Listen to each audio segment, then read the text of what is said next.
is get prepared. This is not a time right now to wishful thinking the government is going to sort things out. The governments don't rule the world. Goldman Sachs rules the world. Welcome to the Crypto Teacher Stock Channel. And guys, please like and subscribe. If you do like what you're listening to, please inform your friends and family and spread all over social media. It is imperative that we get back to learning finances and understand how the world really works. Because once we understand how the world really works, we understand that everything is planned out. Now, guys, of course, I've been going over a funny article at the beginning of every video. So this one is on the NBA. We have Steve Kerr and other coaches are going to be doing virtual coaching, e-coaching, guys. See how the technology is moving in, guys. We see the C word is moving us all over the technology. If you can't see it, you're blind. Now, other news, guys. Funny, but not funny. We have the Texas billionaire, Robert F. Smith, DOJ looking at them for what? Taxes. Said he was going to pay for the kids' schools. What do? Go and get you for taxes.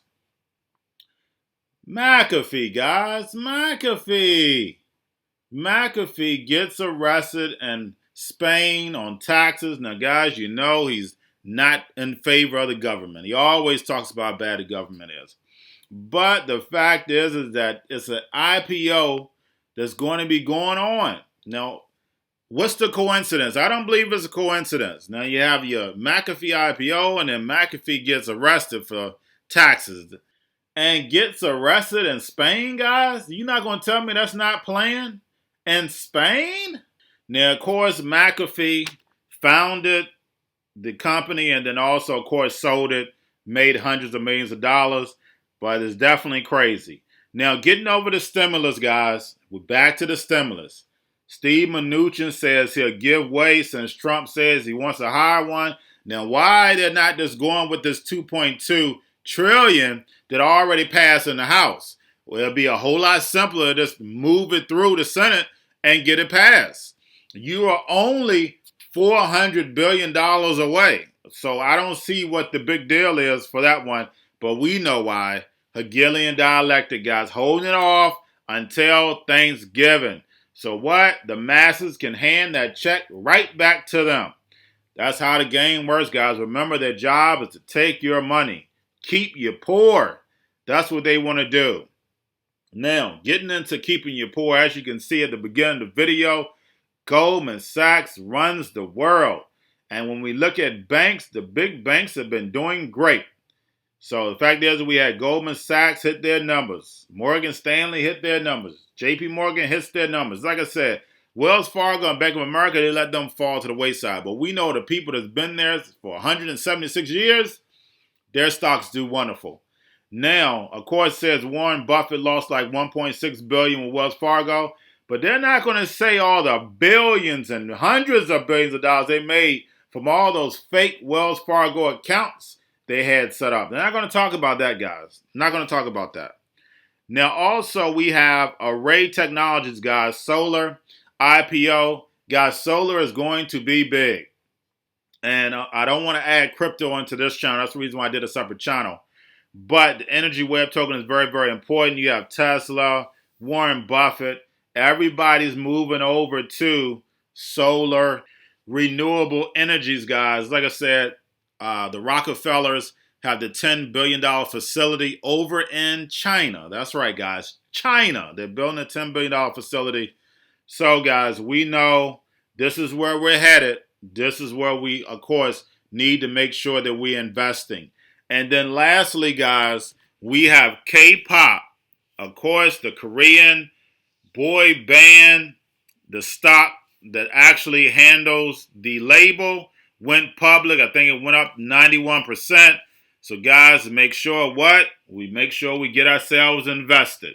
Now you say, hey, does the boy band eventually get older? Now me, because I'm an older guy, I remember, I think it was called the Mnuchin brothers, whatever they were called. But somebody as old as me know what I'm talking about. But they would switch these boys in and out. So we constantly see these Asian bands going national, global. We also have a Korean Girls that's also, I think it's either on Netflix or Hulu.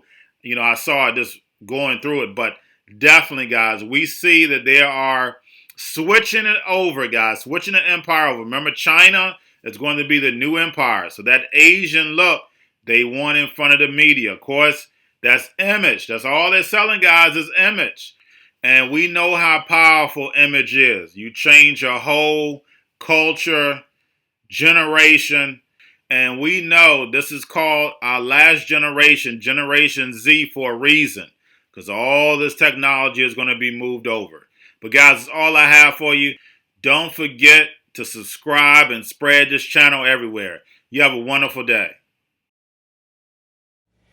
Let's jump in. Now, you are not the first company to announce a virtual first, workspace, not the first tech company. However, your move is significant simply because of how much office space Dropbox has. You guys signed the largest office space lease in San Francisco history just a few years ago, more than 700,000 square feet for 15 years. So walk us through this decision, how you got there, and what you do now with all of this commercial space. Sure. Well, I don't think anyone could have imagined how the entire world went to working from home overnight, right, in the most traumatic and abrupt way possible. But we see the shift to distributed work is going to continue beyond when lockdown ends. And what's interesting is the vast majority of our employees have said that they don't want to return to the way things were before. Like, they don't want to lose the flexibility. They don't want to go back to commuting. And we've seen this with a lot of companies. And so we saw this as a unique opportunity to reinvent how we work and rethink this completely. And it's a little different from remote only or some of the other approaches. So we thought about how do we combine the best elements of the remote and in-person experience, and we call our approach virtual first. So most focused and solo work happens at home, and then in-person collaboration is still critical for building teams and relationships and culture. So we're turning our offices into collaborative spaces we call Dropbox Studios.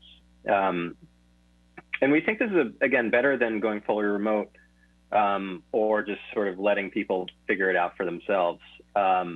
Because fully remote kind of cuts out the in-person experience, which we think is critical to work.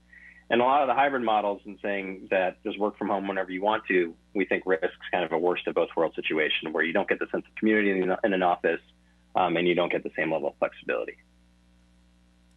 Right. The Zoom fatigue or burnout is real, Drew. It's important to note that this is kind of a hybrid model because you do have those new Dropbox studios, these flexible workspaces. But again, what do you do with all of the real estate that you guys have taken on over the last few years? There was a San Francisco Business Times piece this morning saying that you guys have put up more than a third of your office space in San Francisco for sublease. Is that correct?